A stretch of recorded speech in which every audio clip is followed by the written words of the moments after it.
Within hours of January 6th, literally hours, you began to hear that day described as a deadly insurrection, and not described by one news outlet or one politician, but in unison by all of them, almost like it was coordinated. A deadly insurrection. That's how history may record January 6th. But the tape that we reviewed from within the building on that day proves it was neither an insurrection nor deadly. Here it is. January 6th, when an estimated 2,000 rioters breached the Capitol building, causing the deaths of 5 police officers. Certain dates echo throughout history. December 7th, 1941.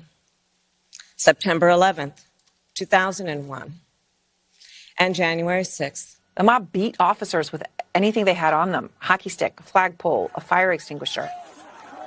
Police officers died. Donald Trump supporters who, of course, rioted and killed police officers. By the evening of January 6th, the Democratic Party and its publicists in the national news media had settled on a description of what had happened that day. They distilled an enormous number of highly complex events that even now we don't fully understand, into a single emotionally laden political slogan, which they've repeated for years with remarkable discipline. January 6th, they said, was a deadly insurrection. There was a deadly insurrection that the right wing is trying to cover up. He incited a deadly insurrection. Incited a deadly insurrection. The violent, deadly insurrection on the Capitol 9 months ago, it was about white supremacy, in my view. A deadly insurrection. Everything about that phrase is a lie. Very little about January 6th was organized or violent. Surveillance video from inside the Capitol shows mostly peaceful chaos. But the slogan worked. The term deadly carries enormous emotional power, which is why they used it. To prove the insurrection was deadly, propagandists pointed to the death of an officer called Brian Sicknick. The mob killed Officer Brian Sicknick. That's what they said.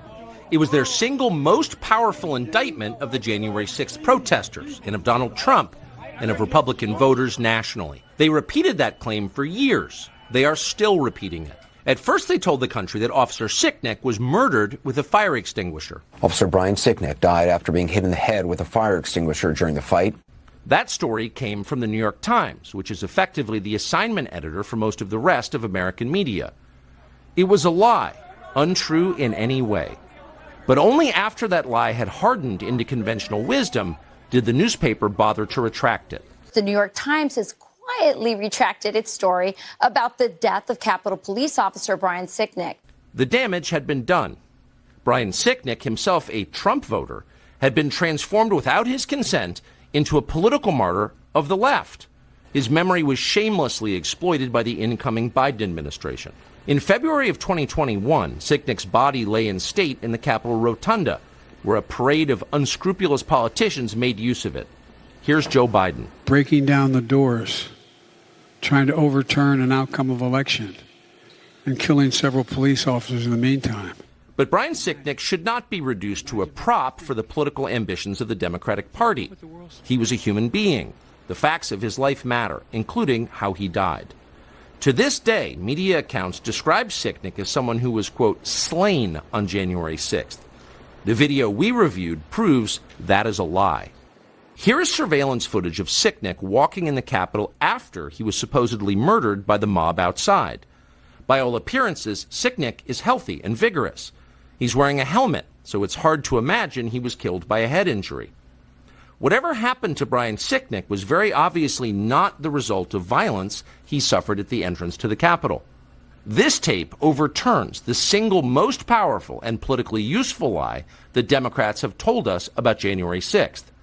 And it was indeed a lie. The January 6th committee knew perfectly well that Brian Sicknick was walking normally through the Capitol after he was supposedly murdered by Trump supporters. And they know that because they saw this tape.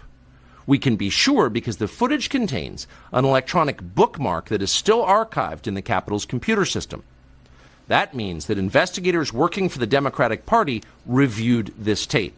They saw it, but they refused to release the tape to the public. Why? Because this tape would shatter the fraud they were perpetrating on the country.